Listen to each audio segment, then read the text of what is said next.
This program is not intended to diagnose, cure, or treat any disease or disorder. The listener is encouraged to seek sound medical advice from their doctor or other qualified healthcare practitioner before taking any supplements or starting a new health regimen. Welcome to the Nutrition Heretic Podcast. It's early February, the Groundhog Day edition, which means that we're just going to continuously repeat everything we say. Or I might suddenly see my shadow, get scared, and scream. Something like that. So somebody might see your shadow and scream. It might not necessarily be you. Yes. No offense. Yeah. No offense, Jim, but and then there's Adrienne Hugh, my co-host. Hello, Adrienne.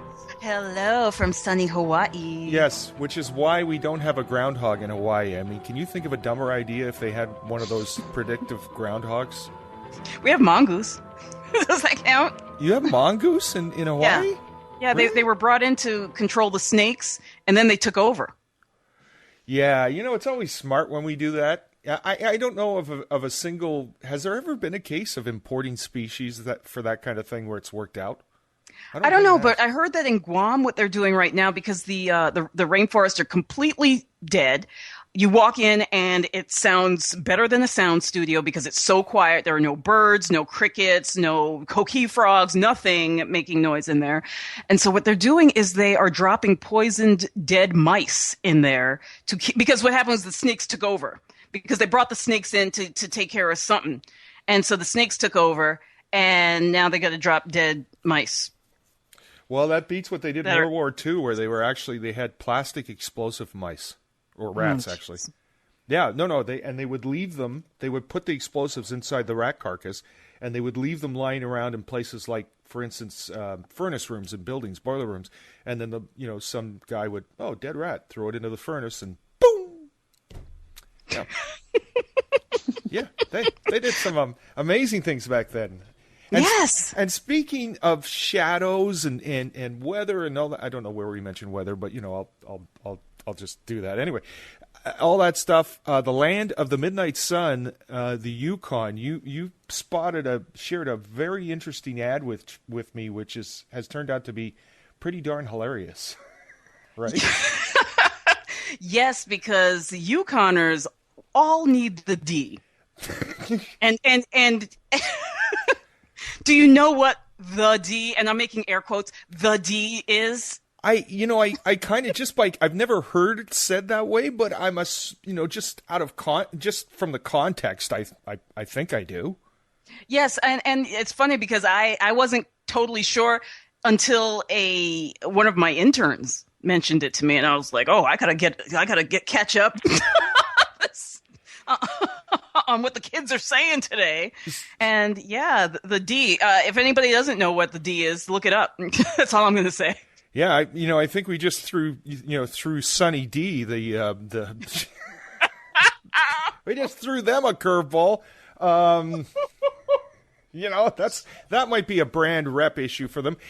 It's like AIDS, the diet, the weight loss pills that they had back in the 80s that got shut down by AIDS. Yeah, that pretty well killed that brand. But the funny thing about the confusion with them, they're talking about the vitamin, but the one thing that you don't have to tell a bunch of people who live in a part of Canada where it's like 10 months of winter and for 6 months they don't get any sun, that they need the D. There are a handful of things that you can do up there, and one of them is the D. Yes, exactly. Yeah, exactly. And I'm sure that there's no shortage of D. No. Or the D. No. Up there. With those long winter nights. Yeah. But you can get a boyfriend or you can get an electric blanket. It's really up to you. They're probably both the same quality of conversation.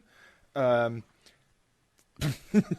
speaking. See, what makes me laugh about this is that I'm quite sure that the marketing executive that came up with this knew darn well what he or she was doing, and the local government or whoever was in charge of making this the final decision jumped on it, totally not knowing where this was going. It's possible. I think that it's kind of a, I don't want to get too serious about this because it's so silly, but it's often, I think it's often frustrating to a lot of people out there just how dumbed down health advertising is and government advertising in general. If that's, if this is what you think the common denominator is, then, oh man, gee, if everybody else is this much dumber than I am, why aren't I making a lot more money? Yeah, right. Well, the reason why I say that I'm pretty sure that the ad exec knew about this is because there's one with a young guy, pretty good looking guy, and it says, I didn't even know that I needed the D2 or some some permutation of that. They knew what they were talking about. So, but if you are not familiar with vitamin D, I just want to give a shout out to vitamin D. Why we need vitamin D is really far reaching. Vitamin D is actually, we call it a vitamin, but it's actually a hormone, and it's integral in many things, from helping people with issues such as depression. It is integral in all of our sex hormones, and it is also important for bone health. Wow, that gives a whole new relevance to the old saying, is that a banana in your pocket, or are you just glad to see me? There you go. And by the way, is there vitamin D in bananas? Do bananas have vitamin D? No, it is an animal food. If you're going to get it from food, and actually, get this, you need cholesterol in your body to actually convert sunlight into vitamin D. So this whole campaign about less cholesterol and less animal foods and less meat is sabotaging a lot of people. So we're seeing a lot of people that are coming forward. They're like, I eat a great diet. I've never touched animal fats, and I don't eat meat, and I eat only raw foods. And they have very poor vitamin D levels, which are the effects are so far reaching. And we see it all the time with children's health, malformation of bones, and this kind of like bow-leggedness and issues like that. Very young people, both male and female, showing signs of osteoporosis. It's really something that is just getting on the radar for some. And unfortunately, many parents, particularly people who are like me, dark-skinned, are having their kids taken away. And the reason why they're having their kids taken away is because they go into the doctor's office. They say, look, my kid's been crying for 3 days. She's limp. We don't know what to do with what's going on, why she's crying. And the doctors will check her that she doesn't have any bruises. He or she doesn't have any bruises anywhere, but they have a broken bone. And the doctor just assumes that all brown people beat their children, so they're taking the children away and putting them in a foster home or what have you. And in effect, when these parents push to get these children tested after they do research, they're like, look, my kid doesn't even have bruises. I did not beat my child, and I would never beat my child. And this is the only instance where something like this has happened. How dare you decide that that's the reason why the bone is broken? And they find out that these kids have pitifully low vitamin D levels. Well, I'm glad that you didn't get controversial with that at all. Yeah, well, you know me. I try to keep it light. We're keeping it on the light side today. Oh, so you, I mean, we've talked about this before, where I told you I was lucky that my father found a doctor for himself, and that became our family doctor, who was very well versed with vitamins, and was very focused on making sure the different vitamins were, the necessary vitamins were there. So I think we put too much stock in the miracle claims that people make where vitamins are concerned, and too little insight where the very basics that we need. Right. There's a lot of distraction when it comes to vitamins and minerals, and we'll do another show on this, because I'm going to go down a totally different rabbit hole if it continues. Well, because before we bring our guests on, you had a really interesting rabbit hole, and it's certainly a rabbit hole that you wanted to take a look at. You wanted to just touch on unsupportive family and friends when it comes to dieting. And before you go into that, I got to tell you about this. I don't know if you've seen this ad from Vermont teddy bears.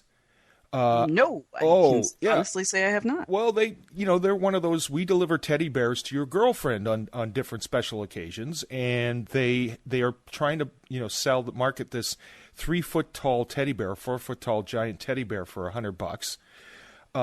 And I'm making a little bit of a gesture right now, but go on. Yeah, and they mention in the ad, and this is like the second or third year they've run this ad, and nobody has called them on it apparently yet. They talk about, don't get her flowers because they'll die in a few days. Chocolates are fine at first, but then she'll ask you if she looks fat. I was stunned when it's the first time I saw it. I was stunned, and I was just reminded about it today because I saw the ad again, and I thought, are you not getting hate mail for this? Right. Like, seriously? It's like, then she'll ask you, how sexist can you get with an ad campaign? I mean, seriously. Yeah, seriously. It's just. I know. It's as if the media has decided for us who we are, what we want, what we're looking for in our lives, and what brings us joy. Oh, and that's really been, that's the Madison Avenue traditional marketing model, which is changing very slowly with the coming of social media, because now it's when they say something stupid, people can, come back at them and point that out to them. Right. It's harder for them to ignore. Maybe, I don't know, maybe it's different in Vermont. Yeah, right. I don't know, but it doesn't seem as if the only thing they have that's stuffed is the animals they're trying to sell people. We do. Hey, we got a horn section on this show. Now we're cooking with gas, literally. So, anyway, you wanted to talk about family and friends and how unsupportive they can be, and I imagine so often that family can be discouraging without even realizing it. I mean, my father, God rest his soul, with no intent of harm whatsoever. I have a cousin who's overweight, and is a big girl, and she used to jump into our swimming pool, and my father would yell stuff like "whale in the pool." Oh, ouch! Oh, yeah. And my father was the nicest, most wonderful guy you'd ever want to meet. He looked at it as just gentle teasing, but it must have been awful for her. In retrospect. Yeah, and that is one aspect of being unsupportive, and I've touched a little bit on that before. And actually, I was thinking that it's not the truth about fat people as much as fat is the new black, because black people used to get beat up on for everything, and now we've just changed the target group to fat people, where we tease them that way, and we look down on them, and we have pre-decided what caused them to be fat in the first place. But what I'm looking at today is the fact that a lot of people do need help. Their health is abysmal, and their families and friends not only don't support them, but they may even try to actually sabotage them.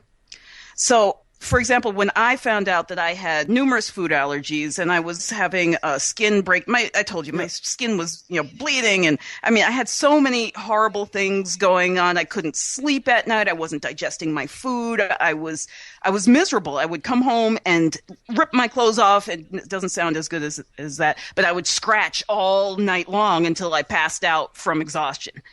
And when I finally found a doctor who could help me, he told me that it was my diet. I had to start incorporating more real foods and less of the non-foods that I was led to believe by our wonderful FDA were good for me.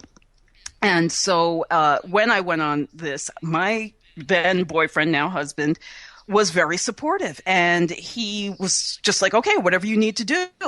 And he ate the same things as me. Granted, when he went out if he had to go out for lunch, business meeting, whatever, he would eat whatever was necessary. However, when we were at home, there was none of his creature comforts, the beer or whatever snacks, although he was never really a huge snacker, but he just ate what I ate, and it wasn't a big deal. There was no, oh, gee, you can't have that either, or anything to make me feel guilty about what was needed to do. And in fact, he admitted that he could stand to eat better himself. So it wasn't a hurdle in our case. But I see so many of my clients and so many people that I encounter who are going through these changes. They have to change their diet because of whether it's a rash or infertility or bone density issues, you name it, any kind of depression, things that make them miserable and are visibly making them seem unhealthy. And yet somehow their loved ones pick on them when they go to social gatherings. They walk around with Twinkies or whatever their thing is that they know that the other person loved. Oh, I'm going to eat cake in front of you. I can have it. You can't. And then they say things like, "Oh, you're taking it too seriously. You can have that piece of French toast, or you can do that, can't you? Come on, it's just one time." Yeah, let's go to IHOP. It's only once a week. And it sounds very much like the type of peer pressure that parents will warn their children about when it comes to drugs and alcohol, doesn't it? Yeah, and and I think it really comes from a quality that human beings have trouble, in investing in, and that's conscientiousness. It's in fact it's a word that you don't even hear as much about anymore. Although, at the same time, I do think that things are changing. I think that people are, when we start talking about the invisible problems that are out there, humans have an ability to look at someone and make a comparison between depression or other health related issues and a broken arm. We'll have sympathy for someone who's limping. Right. There's a physical problem, but when it's emotional or when it's depression, or allergies, as you're talking about, we have an issue. Because we don't experience it like they do. Like anybody can get a broken arm, but we rationalize that. Oh no, I'm never going to have depression like that, or I've never had allergies. Oh, they're just allergies. Just take some pills.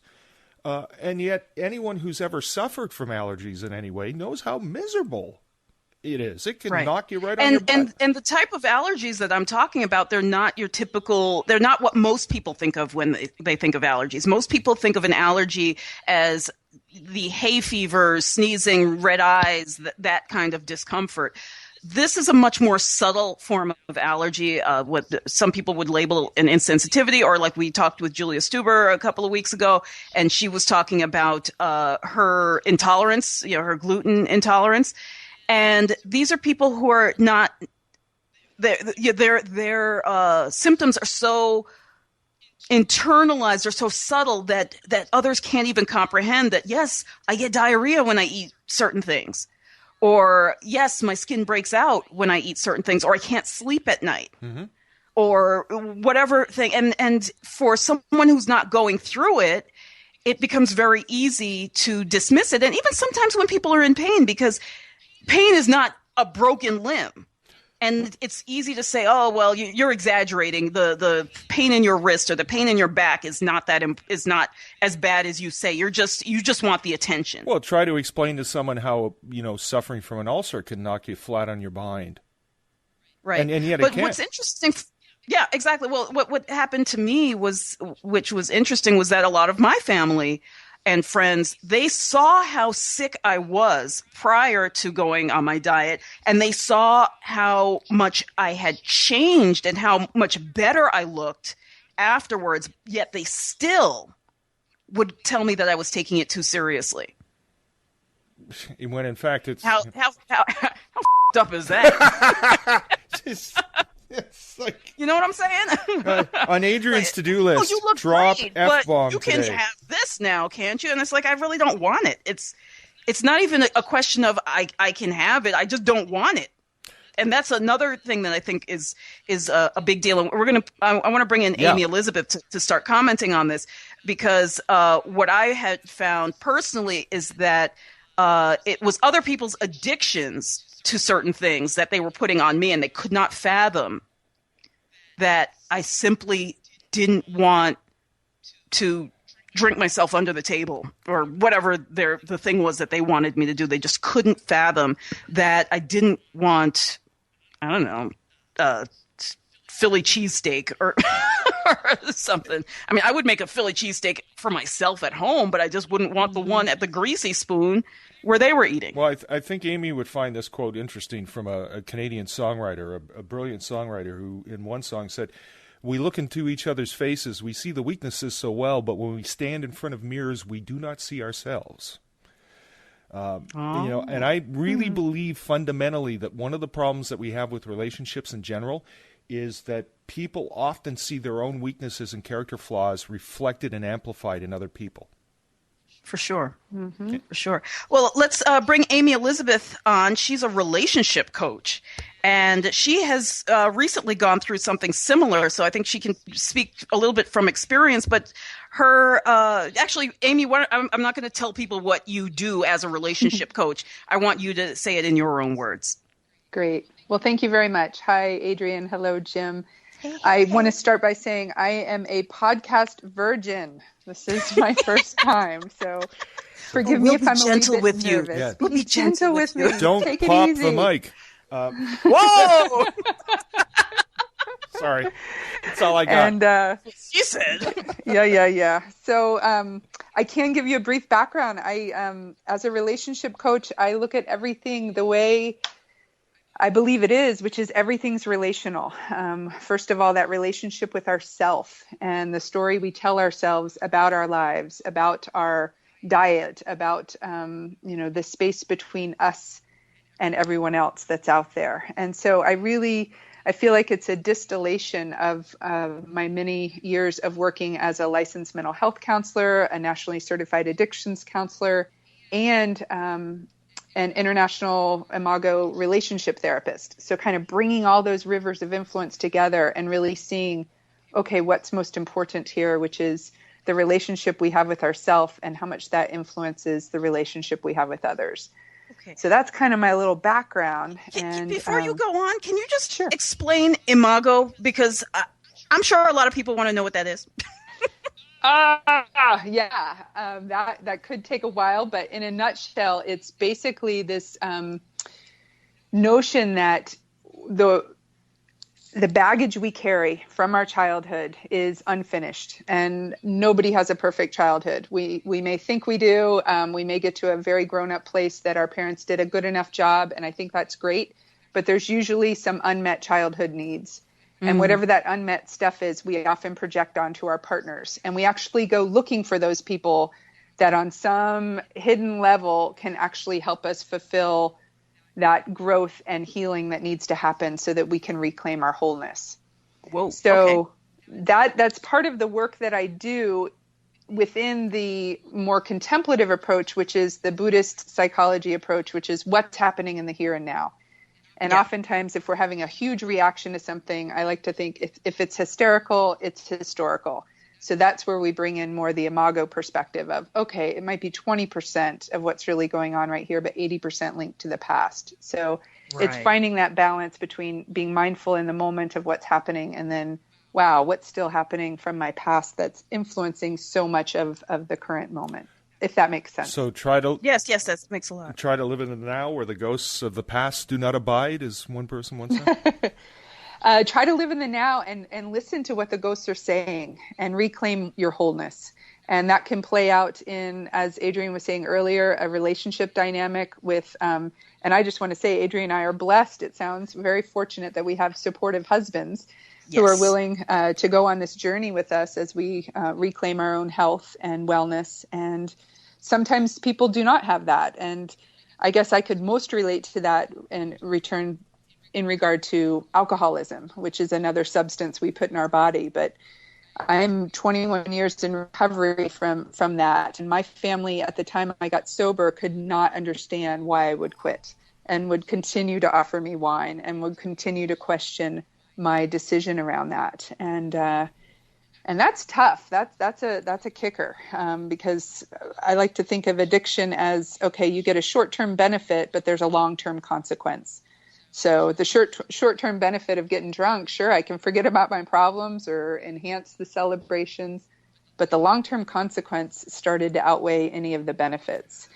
And my experience in working with countless people is they have a harder time seeing that when it comes to what food they put in their mouth, because the short-term benefit often trumps any long-term consequence, any awareness of any long-term consequence, such as you were saying with the subtle, food allergies or intolerances, which is what I'm just coming off of 6 weeks of wild experimentation with my diet once again because of a rash, which I'm an integrated holistic practitioner in terms of the healing arts. And I think my stress level of moving was related to and had a big influence on my diet and the rash. And it's really hard to tease them all apart. So more importantly, I like to look at how it all influences the bigger picture. So yeah, I mean, the last time I had a rash, it was related to spring break, but that's a long time ago. Yeah. I want to scratch my eyes out. But it was relationship, sort of like, Exactly. We can always tie it back to that. Yeah. I don't want to know about that relationship. Actually, so Amy Elizabeth, could you elaborate for me, in your mind, what is it that makes someone who professes their undying love for you want to sabotage you when you were on your journey to health? Mm-hmm. It seems like the most unloving thing put that way, but there is rationale, and obviously this is bringing up some perhaps childhood association for that person, some area of insecurity. What is it that, in your opinion, that drives someone to say, I love you so much, but you know what? Don't worry about your health. Mm-hmm. Yeah, I know you looked worse last week, but, come on. Right. This is time for us to do something that I want to do. Mm-hmm. My first response to that is that it sounds like there's an enmeshment going on, that there is that romantic notion, which I think is supported hugely in the predominant culture. I can't speak to Canadian culture, but I can speak for American culture, which is that vision of two hearts beat as one, and that unification that takes place. And I think it's a great myth when we fall under that illusion of that we have to get to a point where we recognize we are not me, and to really encourage our partners to find their health and wellness means we got to look at our own and that's hard to do if we're not really wanting to do that, because people meet at similar levels of what I call differentiation. Differentiation is a fancy way of saying, hey, I can emotionally self-soothe. I know what's going on within my own skin. I'm here. I'm okay. And I can stay emotionally connected to you no matter what's going on over there. And we meet each other at similar levels of differentiation. And when one person starts to get healthier, the other person either has to get healthier or it's not going to work out, is what I've found. And so it's kind of a pull of, am I really ready to do this work? And so oftentimes that's where the sabotage comes in, because people get stuck in that comfortable, it's almost a cocoon mentality of it's dark, it's dank, it's familiar. Yeah, I know what it's like to sit and get chip-faced eating a pint of Ben & Jerry's every night. And damn it, if you're not going to do dairy and sweets anymore, how am I going to do that without feeling guilty when you're, on your high horse and not doing that kind of thing?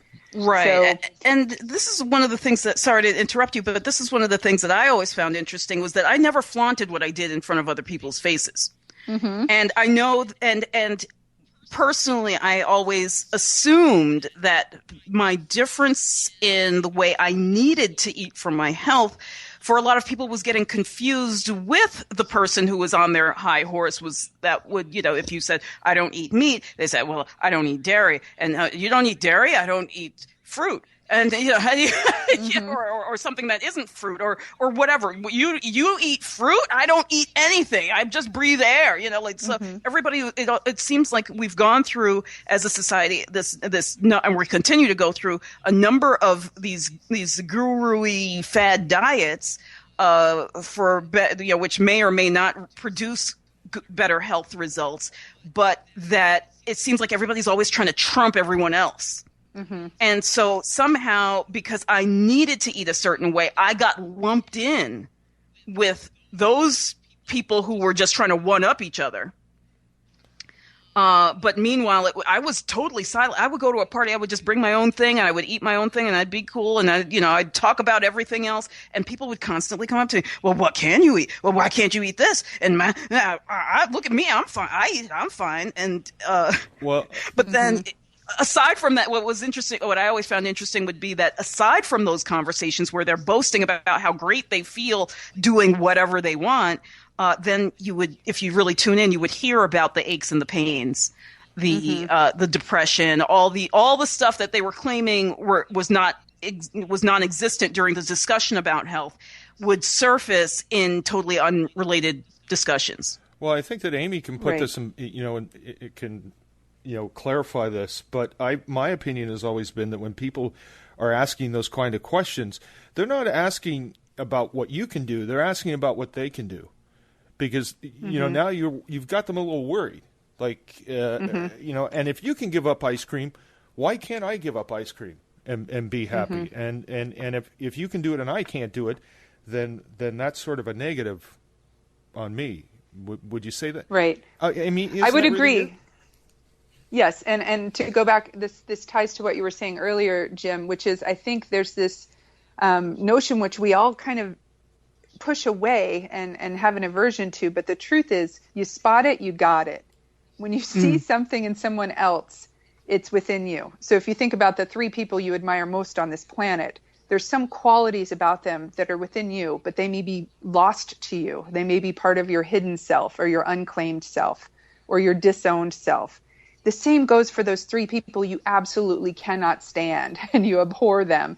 That's part of your, lost self. It's hidden in there as well. And I think when we can start to see each other as mirrors and when we can start to embrace the messiness of being human and the shadow side, to bring in the Groundhog Day theme, as well as the bright inherent health and intrinsic brilliant sanity that we all hold. I mean, that's me shouting out my beliefs, but I think it's within all of us.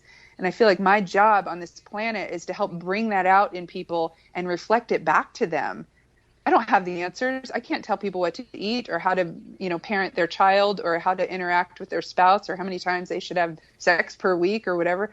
But I can pull out that basic inherent dignity and worthiness and health and reflect it back from a place of we're all in this together.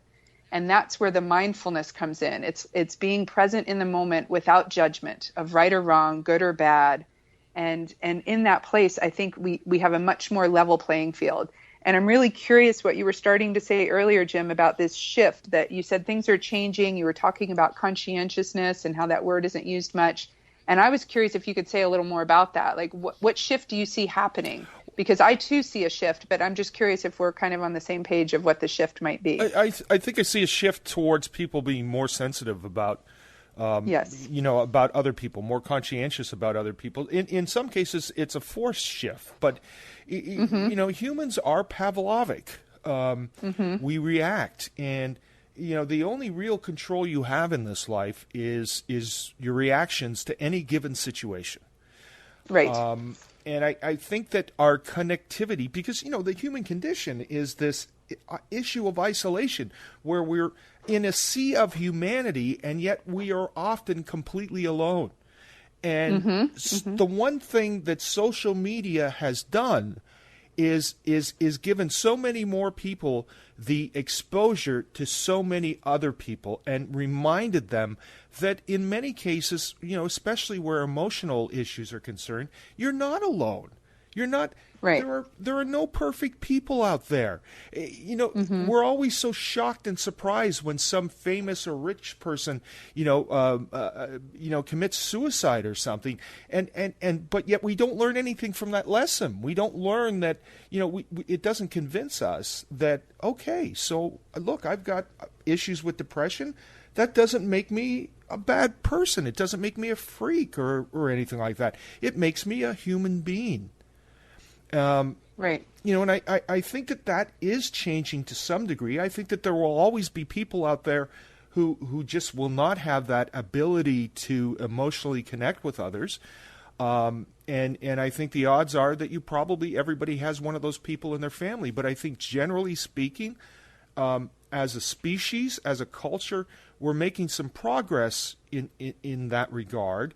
And social media is helping us to, being connected online with the way we are now and the way it's progressing is helping us to see that without having to have, morality or ethics legislated, which is, we always get to that point, in the past, it's always been a case of, it gets extremely out of control. And then, we have, government, bringing in policies or laws to address it.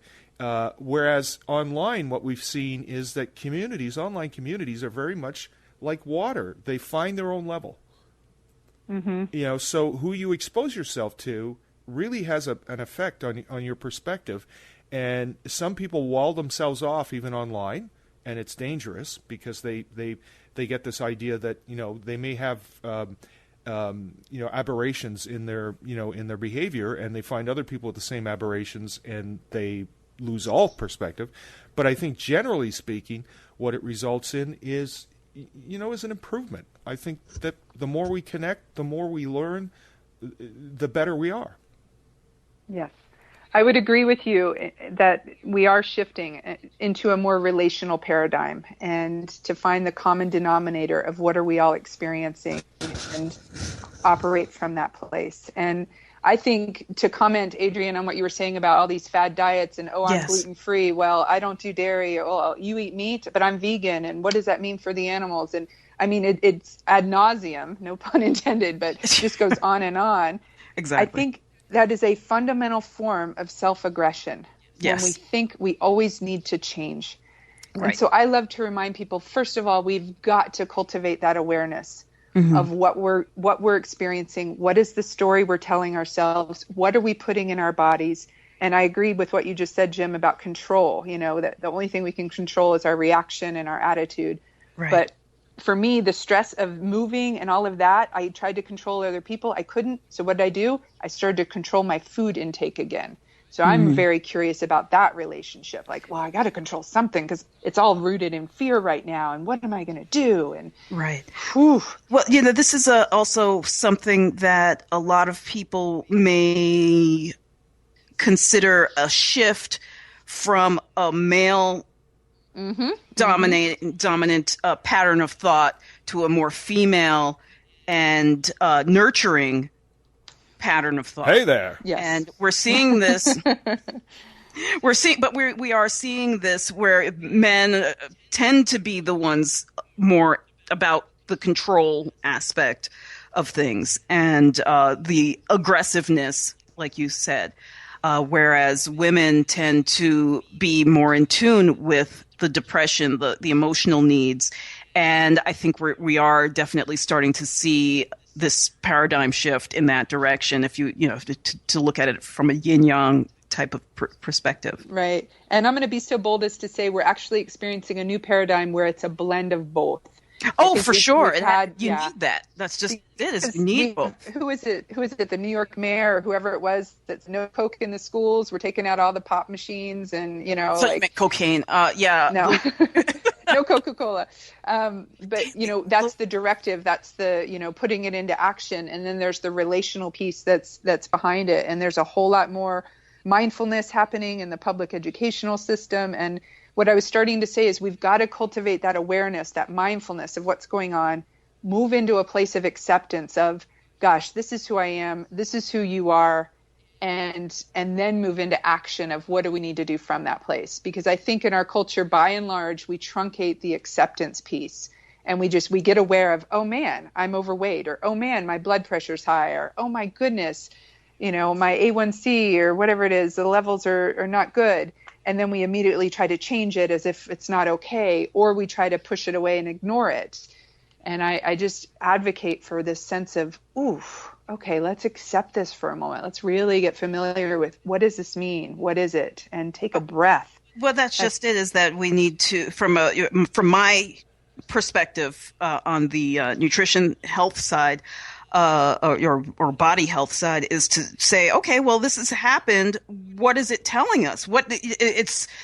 otherwise it's a very kind of Orwellian perspective to just be like the number, just be so focused on the numbers and not really understand what those numbers mean underneath. So so the A1C went up. So what can I do that's reasonable to bring it down, not to artificially bring it down, which is where the focus has always been, is how can I just bring that number down, as opposed to, okay, so what is it telling me? It's telling me something, not just about that. That number means nothing unless you look at the underlying condition that it's trying to tell us about.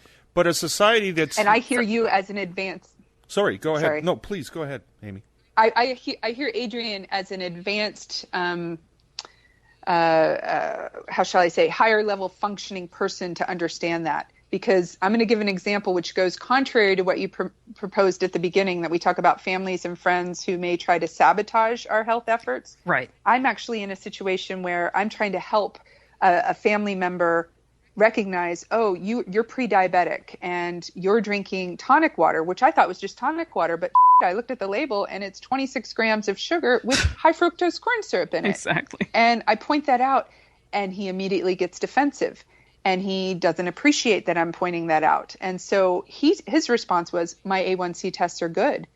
My levels are good. So it's all about the tests. It's all about the doctors still holding the authority. It's all about I'm going to die of something anyway. So my current struggle is how to support people when they may not even want the help. Well, that's just it. And this has been my struggle for the last 20 years, is that I get those people all the time. They ask me the question, they pay for the consultation. They ask the questions. They don't like the answer. And then they say exactly, I have to die of something anyway. And then a lot of them are coming back now because they are dying. Right. They're going under the knife. And then, can you fix this? And to boot, they don't want to pay. And I'm not saying that it's all about the money, but hell, my kids have to eat. Right. So, so wait a minute. You paid your doctor to basically put your one foot in the ground, and you want me to pull that foot out now? So, it's really, it's just very interesting for me to look at that.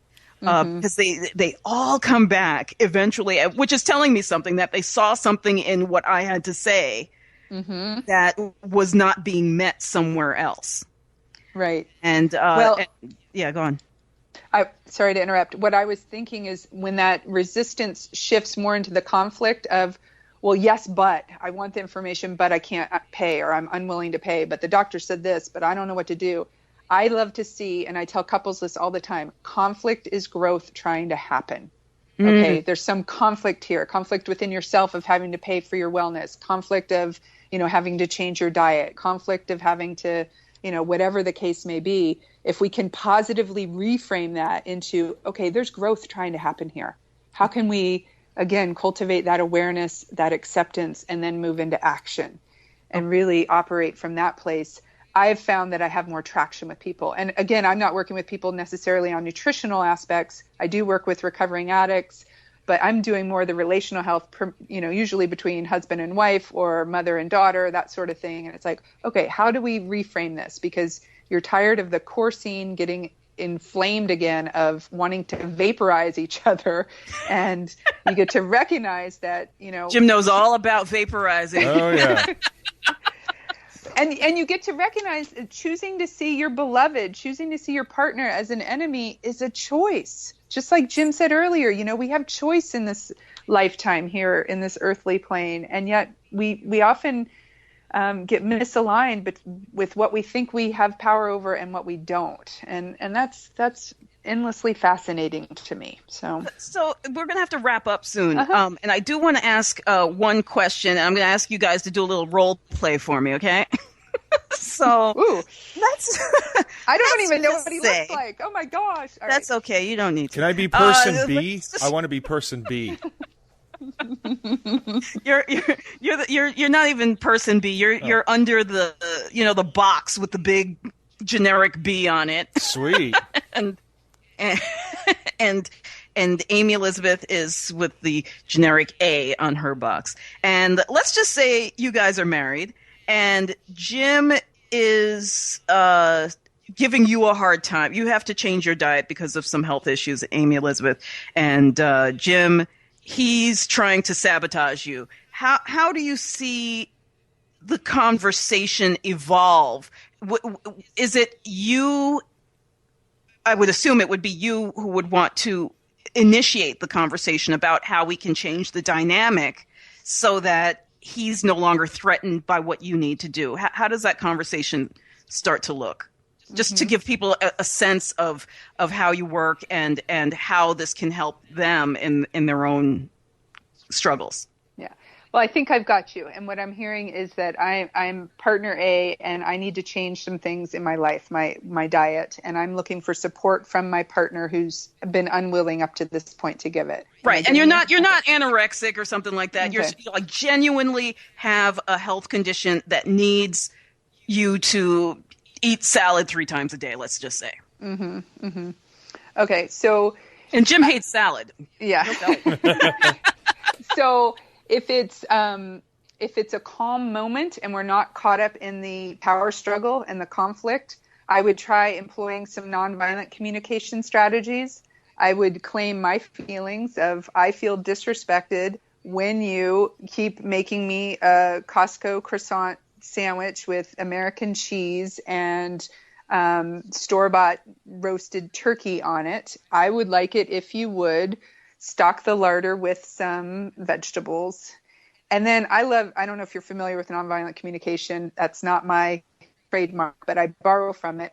But I tag on something at the end, which is letting go of any connection that the other person will change, but knowing that I've been assertive and I've asked for what I need. And that's where the real rub is, because there's so much either aggressiveness or passive aggressiveness that gets in the way of healthy relations, that I'm a huge fan of assertiveness. So that's if things were calm. If things were volatile in the moment and I'm coming in and we're fighting and I'm ravenous, because I know personally if I don't eat, I get really, really bitchy. And I come in and I'm actually in a situation where my husband does most of the shopping, most of the cooking, and he's made grilled cheese for the kids, and it's, the bread and the dairy, and I'm trying to do less of that. And I'm off. I may say something like, how dare you? Why do we keep eating the SAD diet, the standard American diet? This isn't good for me. It's not good for the kids. You're gaining weight too. And I try to off gas and put it on everybody else too, that everybody needs to change like I am. The best thing that Jim could do as my partner would be to mirror back what I'm experiencing. And that's where I bring in the imago intentional dialogue. So I don't need him to fix me. I don't need him to do anything, but I need to be met where I am, if that makes any sense. So Jim, you would say to me, what would he say? He would say, let me see if I'm getting you. What I hear you saying is you really are not happy with the dinner that I put on the table, and you're concerned what it's doing not only to yourself, but to your kids, and you're really hungry. Am I getting you? So Jim, that's what you would say. Oh, okay. Because it's interesting, because I often, when I'm coaching clients about social media and that kind of thing, I say, look, if you're having a discussion on social, on any number of platforms, you could have the most insightful, brilliant comment that anyone has ever made, but if you start that comment off or end that comment off with a line like, you're an idiot, or something like that, the only thing the person remembers from what you just said is, you're an idiot. Right. So whenever you go down that road, it's always a problem if you focus on the issues at hand. But, it really is this is not a new problem where especially where men are concerned about listening to their partners. I mean, guys, I'm not trying to sell you out here, but, we do have an issue with listening. Men are all about the control. We're not as interested. We're not as focused on nurturing and relationships and sharing. As much as women are. I mean, and again, I'm generalizing, but women have this amazing ability to network and share that most men don't seem to have the ability to do. And hopefully we're going to get better at that, but it's in some ways, I think it's not socially acceptable for men to be sensitive. They've so much of, I think, the way men behave in that regard comes from their socialization, their conditioning as children. Right. Yep. And I'm seeing it shift. I don't think I'm Pollyanna here, but I'm definitely looking for the positive out there. Otherwise, it's hard to get out of bed in the morning. But there is a shift in that men are starting to see that vulnerability is a way of seeing their strength. I see more men with baby Bjorns, toting the kids around. I see more men in the kitchen. I see more men involved on a day-to-day basis with the mundane runnings of the house. And in that, there's more engagement. There's more. I mean, we desperately need fathers to show up and be present in the parenting realm. We desperately need men to be involved in the care of the home because it's too much for one person to handle. And especially when both of you are working. Exactly. And as those things are shifting, I think men are recognizing the importance of tending and befriending, which historically are more feminine traits. But in doing that, they're more likely to get where they want to go. And I ask my kids this all the time. When their behavior seems a little off, I'm like, is doing what you're doing right now getting you where you want to go? And if not, let's hit the reset button and see how we can do it differently. And I ask myself that all the time too. I am so not perfect. And, I can be doing something that's, maximizing my energy and out there, and my husband gets in his turtle response and pulls back in his shell. And then I need to get bigger to try to get to him. And it's not getting where I want to go, Right. So I can learn to contain my energy more. He can feel that safety between us, and he's more likely to come out and get curious about what's going on with me, and then we've been talking a lot about communication and words, but then the importance of the embodiment, of actually being in our bodies and hugging until relaxed or, breathing together. I mean, I'm really into a lot of the power of being in the body, but I'm probably going down a track where I could talk for hours and we need to wrap up. But there's so much more to say and discover. And I think there's good news here. I think there's more being revealed on a daily basis of how we can support ourselves and in doing so support the other and acknowledge the otherness of our partner. And in doing so, maybe we have different diets, maybe we have different needs around food, and how do we find the peaceful middle ground in the space between where it doesn't have to be a source of perpetual problem and power struggle? Right. Well, I'm just going to make my own lame attempt to distill what you've said into a few buzzwords, perhaps, or just steps that people can, in case they kind of missed what you were saying, in the sense that just steps that people can take that are important in nurturing these relationships past any potential conflict that could be brought on by a change of diet, by a change of lifestyle, by a change in fitness habits, let's say, would be one, to get comfortable with expressing how you feel or how whichever party feels. Also, understanding the choices that we each make in the relationship, where that goes and what we can do. So if the partner is not on board, they have that choice and it's okay. And a final thing, which I'm going to try and now rack my brain to remember exactly where I was going with this final thing, is to get comfortable with hearing the other person and letting them know that you heard them when they have their concerns. Would that be a decent assessment of 3 key points that people should keep in mind? Absolutely. That's a wonderful synopsis. The importance of knowing how you feel, being able to share how you feel, and looking at the choices that we make in the relationship, and get comfortable with acknowledging our partner's otherness through the process of deep listening, through the intentional dialogue, through nonviolent communication, through whatever means possible, including our bodies. I would say yes. Great summary. Awesome. Thank you so much, Amy Elizabeth. We weren't 100% sure where we were going when we started out, I want to say, but it's such an important topic to talk about, because most people don't discuss that. And I've seen the families fall apart because somebody had to make a change, or they just decided to make a change for whatever reason. And it was too much for certain family members to handle. And so thank you so much for sharing that, and how people can bring that wholeness back into their relationships and not suddenly become so fragile just because the partner needs to make those changes, that what existed once is still there. It's a matter of unveiling it and seeing it through a slightly different lens. Yes, exploring the mystery of the other, because we're all constantly transforming, and so is our partner. And when we can acknowledge that, it's very helpful. So thank you so much, bet. Amy, and we'd love to have you back again. And and her website is amyelizabethgordon.com if you want to explore more of her work and how she might be able to help you, whether it's with your food relationships, your personal relationships. She also mentioned that she has worked with people who are coming off of alcohol and other addictions.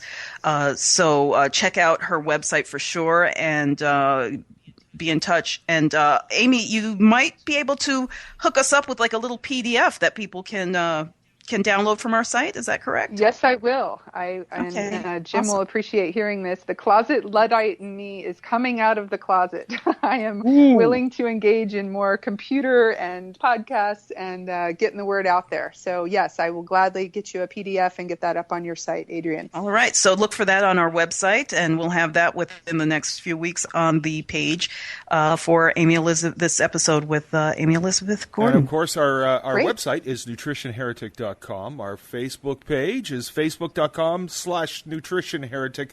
Please drop by either one of those places. Drop us a note if you'd like to be a guest, if you have someone you'd like to suggest as a guest. And by all means, make sure that if you're listening to us on iTunes that you rate the show, because we really want to hear what you think about it. Oh, and now we're on Stitcher. And you can rate us on Stitcher, too. We are in stitches about being on Stitcher. We're loving that. Hey, Adrienne. I love me some Stitcher. I love me some Stitcher. Huh? Okay. I'm not. No. Just go, Jim. Don't go there. Go with it. Amy Elizabeth Gordon, thank you so much. Very welcome. Thank you both so much as well. And thank you, Adrienne. And we'll be back again next week.